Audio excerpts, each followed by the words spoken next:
Hello നമസ്കാരം. ഇവിടെയുള്ള A to Z വണ്ടി ഓടിക്കും. ആ അതിനൊക്കെയുള്ള ലൈസൻസ് ഒക്കെ കയ്യിലുണ്ട്. ആ ഇപ്പൊ എത്ര വയസ്സ്? 72 വയസ്സായി. പക്ഷേ ഈ പ്രായത്തിനിടയ്ക്ക് കംപ്ലീറ്റ് ലൈസൻസ് എടുത്ത് കൈ വെച്ചേക്കുക. ഇപ്പൊ ആകെ എത്ര ലൈസൻസാ കയ്യിലുള്ളേ? 11 ലൈസൻസ്. ആ പേര് രാധാമണി. ഈ 11 ലൈസൻസ് എന്തിനാ എടുത്തത് എന്ന് പറഞ്ഞാൽ ആദ്യം 4 വീലർ ഇങ്ങനെ ഒരു ആഗ്രഹം എന്ന് പറഞ്ഞാൽ ഭർത്താവിന്റെ ആഗ്രഹം, എന്റെ ആഗ്രഹമല്ല. അത് 31 വയസ്സിൽ അങ്ങനെ എടുത്തതാണ്. എന്നിട്ട് അന്നേരം ഞങ്ങൾക്ക് കാറെല്ലാം ഉണ്ടായിരുന്നു. പക്ഷെ അന്നേരം ഒന്നും ആരും പെണ്ണുങ്ങളൊന്നും വണ്ടി ഓടിക്കൂല. എന്നാലും ഒരു പെണ്ണുങ്ങൾ ലൈസൻസ് എടുത്തോട്ടെ എന്ന് പറഞ്ഞാൽ അനിയത്തി 2 പേർക്കും ലൈസൻസ് എടുത്തു.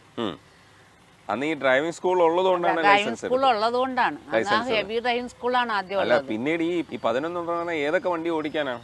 Bus, lorry, trailer, road roller, tractor,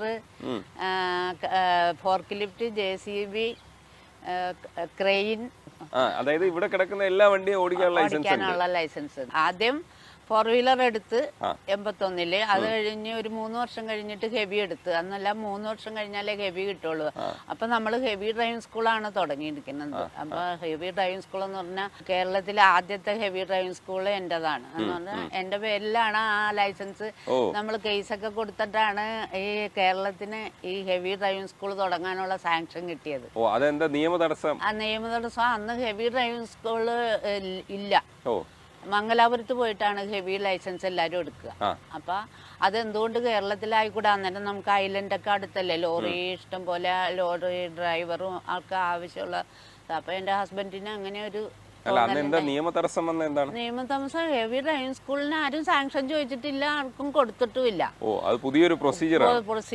അതിപ്പോ ആ ലെവലില് അത് കേസൊക്കെ ഫയൽ ചെയ്ത് ഒരു 2 വർഷം കൊണ്ടാണ് ആ ലൈസൻസ് കിട്ടിയത്. അത് എന്റെ പേരിലാണ് ആദ്യം കിട്ടിയത്. എന്റെ അനിയന്റെയും പേരിൽ കൊടുത്തു. പക്ഷെ എന്റെ പേരിലുള്ളത് പെണ്ണുങ്ങൾക്ക് പ്രിഫറൻസ് ഉള്ളത് കൊണ്ട് എന്റെ പേരിൽ പാസ്സായി. അപ്പൊ കേരളത്തിൽ ആദ്യത്തെ ഹെവി ഡ്രൈവിംഗ് സ്കൂൾ തന്നെ തുടങ്ങിയിട്ടുള്ളത് അമ്മയുടെ പേരിലാണ്. അതെ.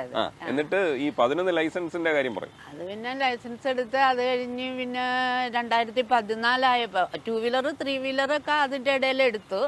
അത് കഴിഞ്ഞ് 2014 ആയപ്പോഴാണ് നമ്മൾ ഈ ഹെവി എക്യുപ്മെന്റ്സ് എന്ന് പറഞ്ഞൊരു കൺസെപ്റ്റ് ഇങ്ങോട്ട് വെച്ചത്. അപ്പൊ അതിനുള്ള എല്ലാ ലൈസൻസും എല്ലാ വണ്ടികളും നമുക്കുണ്ട്.